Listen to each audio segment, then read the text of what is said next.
আসসালামু আলাইকুম ওয়া রাহমাতুল্লাহি ওয়া বারাকাতুহু নাহমাদুহু ওয়া নুসাল্লি আলা রাসূলিহিল কারীম আউযু বিল্লাহি মিনাশ শাইতানির রাজীম বিসমিল্লাহির রাহমানির রাহিম ইন্না ইদ্দাতাশ শুহুরি ইনদাল্লাহি 12 শাহরান ফি কিতাবিল্লাহি সাদাকাল্লাহুল মাওলানাল আযীম ওয়া সাদাকা রাসূলুহুন নবিয়্যুল কারীম। সুপ্রিয় দর্শক মণ্ডলী, মহান আল্লাহ তাআলার দরবারে শুকরিয়া আদায় করছি এবং পবিত্র হজের এই মাসে লক্ষ লক্ষ মানুষ হজের জন্য যাচ্ছেন পবিত্র মক্কাতুল মুকাররমায়, পবিত্র মদিনাতুল মুনাওয়ারায়। আমরা তাদের জন্য দোয়া করছি এবং যারা যেতে পারেনি আল্লাহ রাব্বুল কারীমের কাছে আমরা দোয়া করছি আল্লাহ তাআলা আমাদেরকে যাওয়ার তৌফিক দান করুন।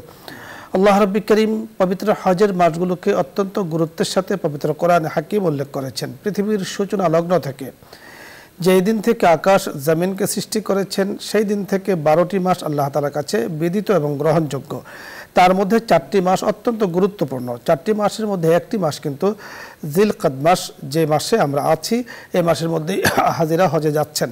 তাই এই মাসের গুরুত্ব তাৎপর্য নিয়ে আজকে আমরা কথা বলবো। কথা বলার জন্য আমাদের সাথে আছেন বিশিষ্ট ইসলামী চিন্তাবিদ, শিক্ষাবিদ, মুহাদ্দিস ও মুফাসসির শেখ মুফতি আব্দুল আখির, শেখুল হাদিস, জামিয়া দিনিয়া, মতিঝিল, ঢাকা। আসসালামু আলাইকুম ওয়া রাহমাতুল্লাহি। ওয়া আলাইকুম আসসালাম ওয়া রাহমাতুল্লাহ। মুহতারাম, কেমন আছেন? আলহামদুলিল্লাহ। আলহামদুলিল্লাহ। আজকে আপনার কাছে, জি আলহামদুলিল্লাহ, আপনি দোয়া করেছেন, আল্লাহ তাআলা ভালো রেখেছেন। আপনার কাছে আজকে জিলকদ মাস, জি জিলকায়দা মাস আমাদের কাছে পরিচিত হচ্ছে জিলকদ মাস নামে। তো এই মাসের গুরুত্ব এবং তাৎপর্য রয়েছে। কেন আল্লাহ তাআলা এই 4টি মাসের মধ্যে এই মাসকে গুরুত্ব দিয়েছেন, আপনার কাছে এই সম্পর্কে আমরা শুনবো এবং আমাদের করণীয় বর্জনীয় কি তাও শুনবো। নাহমাদু ওয়া নুসাল্লি আলা রাসূলিহিল কারীম, আম্মা বাদ। অত্যন্ত গুরুত্বপূর্ণ একটা বিষয় নির্ধারণ করার জন্য আপনাকে অশেষ ধন্যবাদ। আজকে জিলকদ মাস আমরা বলি আর কি, আরবিতে বা কোরআন বা হাদিসের পরিভাষা জুলকাআদা, কিন্তু বাংলাতে আমরা জিলকদে বলে থাকি। জিলকদ, জিলহজ। জিলকদ মাসটি হিজরি বছরের 11তম মাস হচ্ছে জিলকদ মাস। এই মাসটি অত্যন্ত গুরুত্বপূর্ণ একটি মাস। এই মাসটি যেমন হজের মাস, সাথে সাথে আশহুরে হুরুম অর্থাৎ সম্মানিত 4টি মাসের একটি মাস হলো জিলকদ মাস। আমাদের পবিত্র কোরআনে পাকে আল্লাহ তাআলা ইরশাদ করেছেন, আউযু বিল্লাহি মিনাশ শাইতানির রাজীম, আল হজ্জু আশহুরুম মালুমাত। হজ হলো কয়েক মাস, তার মধ্যে শাওয়াল, জিলকদ, জিলহজের 10 দিন। এটাকে হজের মাস বলা হয়। এই জন্য পবিত্র হজ এবং কোরবানির পূর্ব প্রস্তুতি গ্রহণের মাস হলো জিলকদ মাস। আবার সাথে সাথে এই মাসের গুরুত্ব বেশি আরেকটি কারণ হলো এই মাসটি বছরে বিশেষভাবে 4টি সম্মানিত মাসের কথা ঘোষিত হয়েছে। সূরা তওবার 36 নম্বর আয়াত আল্লাহ তাআলা ইরশাদ করেছেন, আউযু বিল্লাহি মিনাশ শাইতানির রাজীম, ইন্না ইদ্দাতাশ শুহুরি ইনদাল্লাহি 12 শাহরান ফি কিতাবিল্লাহ ইয়াওমা খালাকাস সামাওয়াতি ওয়াল আরদ মিনহা আরবাআতুন হুরুম যালিকা দ্বীনুল কাইয়্যিম ফালা তাজলিমু ফীহিন্না আনফুসাকুম। যেদিন থেকে আল্লাহ তাআলা আসমান জমিন সৃষ্টি করেছেন ওই দিন থেকে আল্লাহ তাআলার কাছে মাসের গণনা হলো 12টি মাস। তার মধ্যে 4টি মাস হলো অত্যন্ত সম্মানিত মাস। এখন এই সম্মানিত মাসে কি করতে হবে? আল্লাহ তাআলা বলেছেন, ফালা তাজলিমু ফীহিন্না আনফুসাকুম। এই 4টি মাসে তোমরা জুলুম করবে না নিজেদের উপর। তো এই মাসটি অনেক গুরুত্বপূর্ণ। সহিহ বুখারী শরীফের 4474 নম্বর হাদিস, বিশিষ্ট সাহাবী হযরত আবু বকর রাদিয়াল্লাহু তাআলা আনহু থেকে বর্ণিত, রাসূল করিম সাল্লাল্লাহু আলাইহি ওয়াসাল্লাম ইরশাদ করেছেন, আস-সানাতু ইসনা আশারা শাহরা মিনহা আরবাআতুন হুরুম সালাসুন মুতাওয়ালিয়াত যুলকাদা ওয়া যুলহিজ্জা হিজ্জা ওয়া মুহররমুল হারাম ওয়া রাজাবু মাদার। যে 4টি মাস হলো অত্যন্ত সম্মানিত মাস। তার মধ্যে 3টা হচ্ছে একাধারে, জিলকদ, জিলহজ আর মুহররম, আর আরেকটি হচ্ছে রজব মাস। আজকে এই যে আমাদের সন্তানেরা, আমরা অনেকেই সম্মানিত মাস কোনটি আমরা জানি না।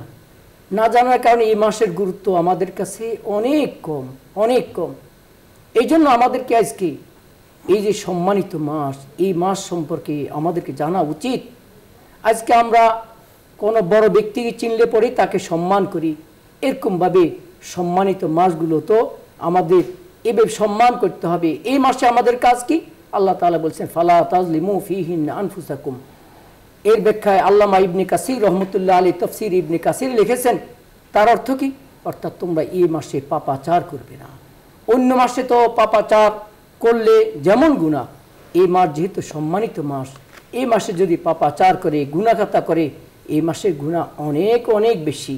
এই জন্য আমাদেরকে বিশেষভাবে এর প্রতি আমাদের খেয়াল রাখতে হবে।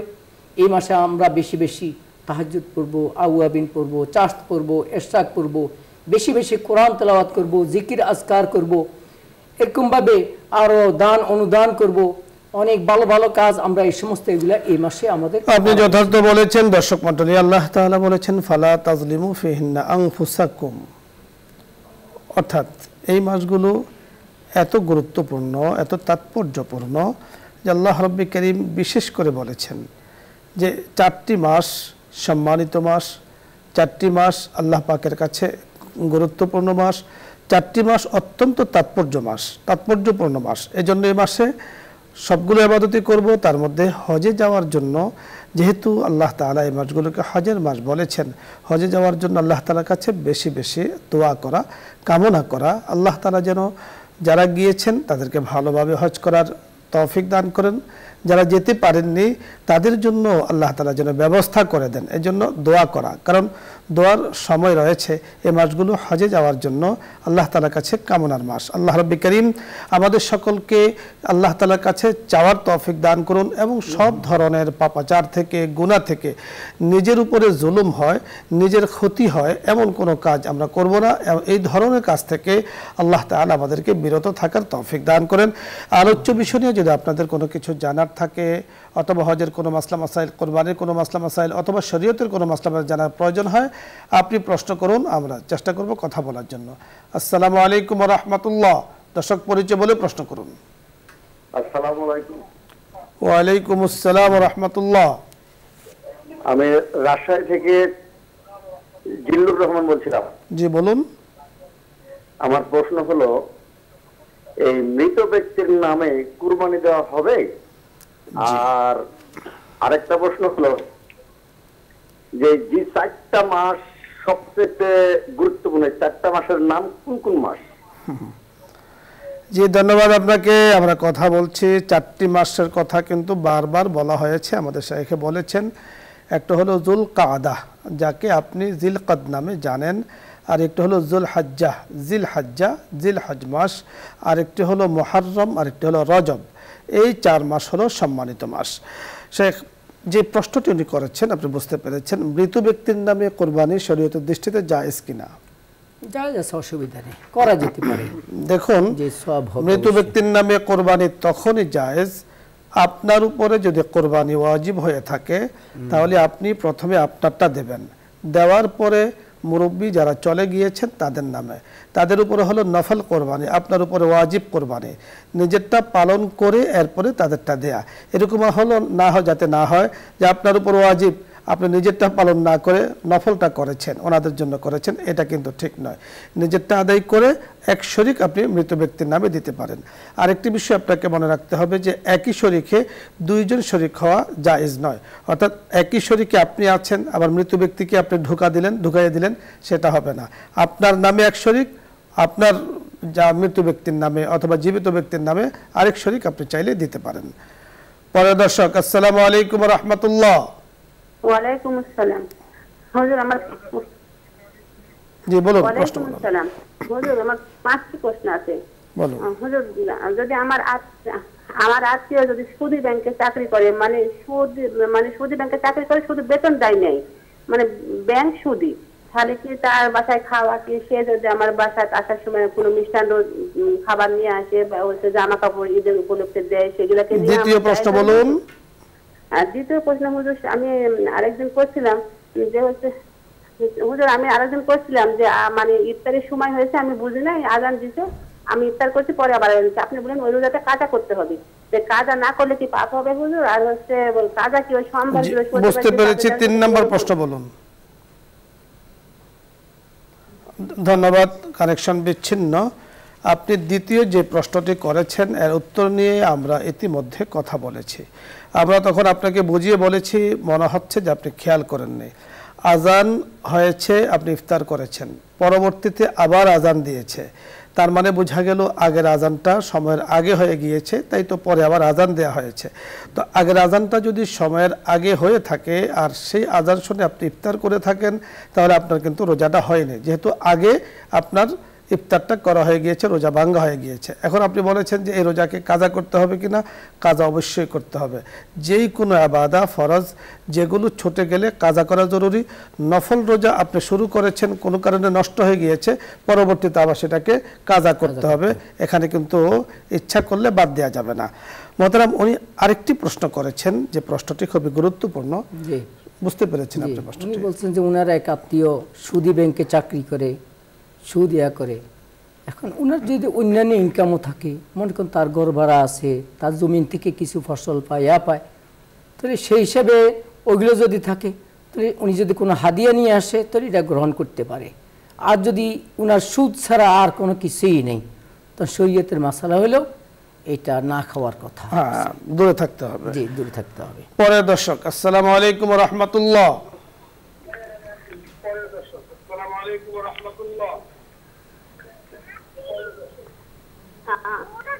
দর্শক, জি, ভলিউম কমিয়ে কথা বলি।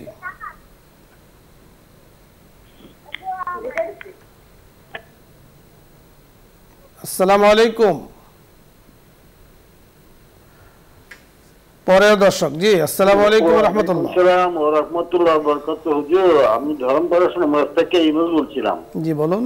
হুজুর, আমার 3টা প্রশ্ন। প্রথম প্রশ্নটা হলো, সর্বাপেক্ষা উত্তম দোয়া কোন দিনে? আর রাসূল সমস্ত নবী আলাইহিস সালামগণ কোন কোন কালিমা পড়েছেন এবং ওই কালিমার ফজিলত এবং আমল সম্বন্ধে যদি একটু বলতেন। আর 3 নম্বর প্রশ্ন হলো, পিতামাতাকে জাহান্নাম থেকে নাজাতের উপায় কি? জি, ধন্যবাদ আপনাকে 3টি প্রশ্নের জন্য। প্রশ্নগুলো বুঝতে পেরেছেন? জি জি, আমরা একদম শেষ যে প্রশ্নটি করেছেন সেখান থেকে কথা বলবো, যে পিতামাতাকে জাহান্নাম থেকে মুক্তির জন্য আমরা আসলে কি দোয়া করতে পারি। এটাই বলতে, বেশি কোরআন তেলাওয়াত করব, বেশি বেশি জিকির ওনার জন্য আপনার দান সদকা করব, এবং ওনার রূহ মুবারকে ইসালে সব হয় এমন বিভিন্ন দোয়া আছে, সূরা ইখলাস আছে, সূরা ইয়াসিন আছে, কোরআন খতম আছে, এই সমস্ত এগুলো করতে পারি। এক কথায় পিতামাতাকে জাহান্নাম থেকে মুক্তির মালিক তো রব্বুল আলামিন, আমরা ওনাদের জন্য দোয়া করতে পারি। আর দোয়া তো সর্বোত্তম দোয়া আল্লাহ তাআলা পবিত্র কোরআনে সূরা বনী ইসরাঈলে নাযিল করে দিয়েছেন, রব্বির হামহুমা কামা রব্বায়ানি সাগীরা। হে আল্লাহ, পিতামাতাকে আপনি মাফ করে দিন। আল্লাহ তাআলা যেই পিতামাতাকে ক্ষমা করবেন তারা নাজাত প্রাপ্ত হবেন, জাহান্নাম থেকে মুক্তি প্রাপ্ত হবেন, আল্লাহর অনাবিল শান্তির জায়গা জান্নাতে তারা জায়গা পাবেন। তো এই জন্য এই দোয়াগুলো তার ওনাদের জন্য বেশি করে করা। আল্লাহুম্মা গফির লি হাইয়িনা ওয়া মাইয়িতিনা ওয়া লিওয়ালিদাইনা, এইভাবে আপনি দোয়া করতে থাকুন। আরেকটি প্রশ্ন করেছেন, সকল নবীরা কোন কালিমাটি বেশি পড়েছেন? লা ইলাহা ইল্লাল্লাহ, এটাই বেশি পড়েছেন। সব নবীর কালিমা এটাই, সব নবীর মৌলিক কালিমা হলো এটি, লা ইলাহা ইল্লাল্লাহ। পরবর্তীতে নবীরা এসেছেন, কালিমার পরের অংশ পরিবর্তন হয়েছে। যেমন মূসা আলাইহিস সালাতু ওয়াস সালামের কালিমা ছিল লা ইলাহা ইল্লাল্লাহ, মূসা কালিমুল্লাহ। হযরত ঈসা আলাইহিস সালাতু ওয়াস সালামের কালিমা ছিল লা ইলাহা ইল্লাল্লাহ, ঈসা রূহুল্লাহ। হযরত মুহাম্মদুর রাসূলুল্লাহ সাল্লাল্লাহু আলাইহি সাল্লামের কালিমা হলো লা ইলাহা ইল্লাল্লাহ মুহাম্মাদুর রাসূলুল্লাহ। তাহলে লা ইলাহা ইল্লাল্লাহ এর মধ্যে আদম আলাইহিস সালাতু ওয়াস সালাম থেকে নিয়ে রাসূল আকরাম সাল্লাল্লাহু আলাইহি সাল্লাম পর্যন্ত একই কালিমা সকল নবী বলেছেন। এরপরে নবীরা যখন এসেছেন পরের অংশের মধ্যে কিছুটা পরিবর্তন হয়েছে কালিমা, কিন্তু যখন যে নবী এসেছেন। আরেকটি কথা আপনাকে মনে রাখতে হবে যে রাসূল আকরাম সাল্লাল্লাহু আলাইহি সাল্লামের পরে কিয়ামত পর্যন্ত এই কালিমার মধ্যে শুরুর অংশ যেমন পরিবর্তন নেই, শেষের অংশ কোনো পরিবর্তন নাই। উভয়টি হলো কালিমার একবার পুরোটা মিলিয়ে হলো এক কালিমা, লা ইলাহা ইল্লাল্লাহ মুহাম্মাদুর রাসূলুল্লাহ। প্রথম অংশ দ্বিতীয় অংশ কিয়ামত পর্যন্ত আর কোনো পরিবর্তন হবে না, এই বিশ্বাস রাখা এটা ঈমানের অনেক বড় অংশ। আরেকটি প্রশ্ন করেছেন, কোন দোয়া সর্বশ্রেষ্ঠ? দোয়ার মধ্যে, নামাজের মধ্যে যে সমস্ত দোয়া আছে, রব্বানা আতিনা ফিদ দুনিয়া হাসানাতাও ওয়া ফিল আখিরাতি হাসানাতাও ওয়া কিনা আযাবান নার, রাব্বিরহামহুমা কামা রাব্বায়ানি সগীরা, এই সমস্ত মানে কোরআনে পাকের মধ্যে যে সমস্ত দোয়া আসছে, হাদিসের মধ্যে যে সমস্ত দোয়াগুলো আসছে, এই সমস্ত দোয়াগুলো হলো সর্বশ্রেষ্ঠ দোয়া। সুন্দর বলেছেন। পরের দর্শক, আসসালামু আলাইকুম ওয়া রাহমাতুল্লাহ। হ্যালো, আসসালামু আলাইকুম। ওয়া আলাইকুম আসসালাম। আসসালামু আলাইকুম হুজুর। জি জি, আপনি কানেকশন পেয়েছেন? প্রশ্ন করুন। আমি একটা কথা কই, আমি নিয়ত করছিলাম, হ্যাঁ আমি নিয়ত করছিলাম আমার স্বামী অবশ্য হজ করতে পারেনি। আমি 2018 সনে আমার স্বামীর সাথে করে হজে যাওয়ার কথা ছিল। হুজুর কাটবেন না প্লিজ, আমার কয়েকটা কথা একটু শুনেন। 2018 সনে আমরা হজে যাব। এর মধ্যে আমার হাজবেন্ড অসুস্থ হয়ে গেল 1 বছর, তার অক্সিজেন লস হলো, যার জন্য সে ফ্লাই করতে পারলো না, হলো না। এখন আমি 5 লাখ টাকা রাখছি আমার হাজবেন্ডের মানে ওই যে বদলি হজ করে না, সে বদলি হজের জন্য। হ্যাঁ, আমি 5 লাখ টাকা রাখি দিচ্ছি। আর আমার টাকাই হয়েছে আমার শত্রু, টাকাই হয়েছে আমার এখন শত্রু বুঝলো। আমার বোনের ছেলেরা, আমার মেজো বোনের ছেলে এবং মেয়ে, আমার মেজো বোনের হাজবেন্ড, ওরা আমার বুকের বাম সাইডে তাও পাস, যেখানে আমার হার্টের সমস্যা আগে থেকে। আমার হাজবেন্ড জীবনে কোনোদিন আমার গায়ে একটা হাতও দিতে না। সে একটা ডিপুটি চিফ ইঞ্জিনিয়ার ছিল। জি, আপনাকে ধন্যবাদ, আমরা বুঝতে পেরেছি। আপনি শুনতে থাকুন, আপনার যে মাসআলাটি জানতে চেয়েছেন তা নিয়ে আমরা কথা বলতে পারবো। প্রশ্নের অপর যে অংশটি, সেটা আপনি বারবারই এই কথাটি আমাদের কাছে আবেদন করে থাকেন, বলে থাকেন। আসলে আমাদের তো আপনার জন্য সমবেদনা, নিঃসন্দেহে আপনার জন্য আমরা দোয়া করছি। যারা আপনার উপরে জুলুম করছে, টাকার জন্য হোক, যেভাবে হোক, অসহায়ত্বকে সুযোগ নিয়ে আপনি সামাজিকভাবে এর ব্যবস্থা নিতে পারেন অথবা আইনানুগ ব্যবস্থা নিতে পারেন। আপনার জন্য কিন্তু এই সুযোগগুলো রয়েছে। দেশের মধ্যে আইন আছে, আদালত আছে। জুলুম কখনো গ্রহণযোগ্য নয়, সর্বাবস্থাতেই জুলুম জুলুমে। আমরা সকল জুলুমকে কিন্তু ঘৃণা করি। আল্লাহ তাআলা আপনার জন্য সহায়ক হন, আল্লাহ তাআলা আপনাকে সাহায্য করুন, আমরা দোয়া করছি। আপনি যে বিষয়টি জানতে চেয়েছেন, বদলি হজের বিষয়টি। জি, স্বামী মনে হয় নাই, স্বামী ইন্তেকাল করেছেন, তাহলে উনি বদলি হজ করাতে পারে। হ্যাঁ, স্বামীর উপরে মনে হচ্ছে হজ ফরজ হয়েছে, এই জন্য তিনি সুযোগ পাননি, তিনি ইন্তেকাল করেছেন। আল্লাহ তাআলা ওনাকে মাফ করে দিন। তবে আপনি যেটি কাজ করতে পারেন, স্বামীর পক্ষ থেকে কারো দ্বারা যিনি হজ করেছেন আগে, এই ধরনের অভিজ্ঞ দিনদার কোনো মুফতি সাহেব অথবা আলিম সাহেব অথবা হাফিজ সাহেব অথবা ভালো হজ করেছেন দিনদার, আপনি তার দ্বারা বদলি হজটা করিয়ে নেবেন। আশা করছি আপনি বুঝতে পেরেছেন। জি মোহতারাম, ধন্যবাদ আপনাকে। সুন্দর আলোচনা করেছেন। দর্শক মণ্ডলী, আপনারাও অনেক প্রশ্ন নিয়ে অপেক্ষায় আছেন। আমাদের হাতে সময় যতটুকু আছে আল্লাহ তাআলার কাছে আমরা দোয়া করব। আলোচনা যতটুকু হয়েছে আল্লাহ পাক আমাদেরকে বোঝার তৌফিক দান করুন। যারা প্রশ্নের সুযোগ পাননি, ইনশাআল্লাহ আগামী দিন আছে, আমরা প্রশ্ন করব। প্রশ্ন করার ক্ষেত্রে যে বিষয়টি আমরা বারবার বলে থাকি, আগের থেকে প্রস্তুতি নিয়ে সংক্ষিপ্তভাবে আমরা প্রশ্নগুলো এখানে উপস্থাপন করার চেষ্টা করব। আল্লাহ তাআলা তৌফিক দান করুন। সকলে ভালো থাকুন, আগামী অনুষ্ঠানগুলোর সাথে থাকুন। আল্লাহ রাব্বুল কারীম আমাদের জন্য খায়রুল কল্যাণ ফয়সালা করুন। আমিন। ওয়া আখিরু দাওয়ানা আলহামদুলিল্লাহি রাব্বিল আলামিন। এখন দোয়া হবে, দরুদ ইস্তিগফার পাঠ করি। আল্লাহুম্মা সাল্লি আলা সাইয়্যিদিনা ওয়া নাবিয়্যিনা ওয়া শাফিঈনা ওয়া হাবিবিনা ওয়া মাওলানা মুহাম্মদ সাল্লাল্লাহু আলাইহি ওয়া আলা আলিহি ওয়া আসহাবিহি ওয়া বারাকা ওয়া সাল্লাম। আস্তাগফিরুল্লাহ রাব্বি মিন কুল্লি যামবিন ওয়া আতুবু ইলাইহি। লা হাওলা ওয়ালা কুওয়াতা ইল্লা বিল্লাহিল আলিয়্যিল আযীম। জি শেখ, দোয়া করে দিন। আলহামদুলিল্লাহি রাব্বিল আলামিন, ওয়াসসালাতু ওয়াসসালামু আলা সাইয়্যিদিল আমবিয়াই ওয়াল মুরসালিন ওয়া আলা আলিহি ওয়া আসহাবিহি আজমাইন বিরহমাতিকা ইয়া আরহামার রাহিমিন ইয়া মুজিবাস সাইলিন ইয়া মুজিবাস সাইলিন ইয়া যাল জালালি ওয়াল ইকরাম ইয়া হালিম ইয়া আলিম ইয়া আলিয়্যু ইয়া আযীম। মাবুদ গো আমাদেরকে মাফ করে দেন। আমিন। মাবুদ গো আমাদের সাথে অনেক মা বোনেরা, অনেক ভাই বেরাদাররা ও মাবুদ হাত তুলেছেন, সবাইকে মাফ করে দেন। প্রত্যেকের মনের সমস্ত নেক বাসনাগুলোকে পূরণ করে দেন। মাবুদ গো আমাদের এই যে বসুন্ধরা গ্রুপকে আপনি কবুল করেন, নিউজ 24-কে কবুল করেন। ও মাবুদ যে দ্বীনি কাজ, ও মাবুদ মানুষের যে আমলে খায়রের কাজ করতেছেন মাবুদ গো, ও মাবুদ এই আমলকে আপনি কিয়ামত পর্যন্ত কায়েম ও দায়েম রাখেন। ও মাবুদ আমাদের মধ্যে অনেকে বিভিন্ন সমস্যা জর্জরিত, যার যে সমস্যা আছে সকল সমস্যাকে মাবুদকে আপনি সমাধান করে দেন। অনেকে ঋণগ্রস্ত, তার থেকে ও মাবুদ তাদেরকে পরিত্রাণ পাওয়ার আপনি তৌফিক দান করেন। অনেকে বিভিন্ন সমস্যার কথা আমাদের কাছে তুলে ধরেছেন। ও মাবুদ আপনি তো অন্তর্যামী, যার যে সমস্যা আছে সমস্ত সমস্যাগুলোকে মাবুদ গো আপনি বিশেষভাবে মাবুদকে আপনি মাফ করে দেন। ও মাবুদ আমাদের বিশ্ব মুসলিমের প্রতি আপনি খাস রহমত নাযিল করেন, আমাদের বাংলাদেশের প্রতি খাস রহমত নাযিল করেন না গো মাবুদ। মাবুদ গো আমাদের বাংলাদেশের সমস্ত নাগরিকের জান মাল ইজ্জত আবরুর হেফাজত আপনি করুন না মাবুদ।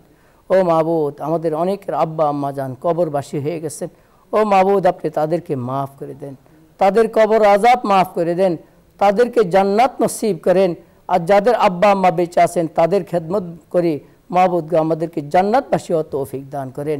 মাবুদ গো আজকে জিলকদ মাসের মাবুদ গো আজকে 8 তারিখ, ও মাবুদ এটা হজের মাস। ও মাবুদ আমাদের মধ্যে যারা হজ্জে বাইতুল্লাহর উদ্দেশ্যে চলে গেছেন তাদের হজকে কবুল করেন, যারা যাইতে পারেন নাই ও মাবুদ তাদের সবাইকে যাওয়ার তৌফিক দান করেন। আর যারা যাওয়ার নিয়ত করেছেন মাবুদ গো তাদের হজকে হজ্জে মাবরুর হিসাবে আপনি কবুল ও মঞ্জুর করেন। ও মাবুদ এই মাসটি সম্মানিত 4টি মাসের অন্যতম একটি মাস জিলকদ মাস।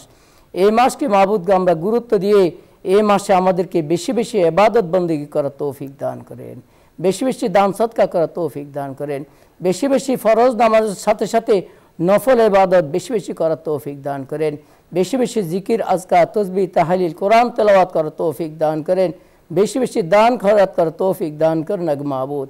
ও মাবুদ আমাদেরকে কালিমার সাথে ঈমানের সাথে ও মাবুদ কালিমা পড়তে পড়তে জান্নাত দেখতে দেখতে মাবুদ গো আপনার শাহী দরবারে হাজিরা দেওয়ার তৌফিক দান করেন আগ মাবুদ।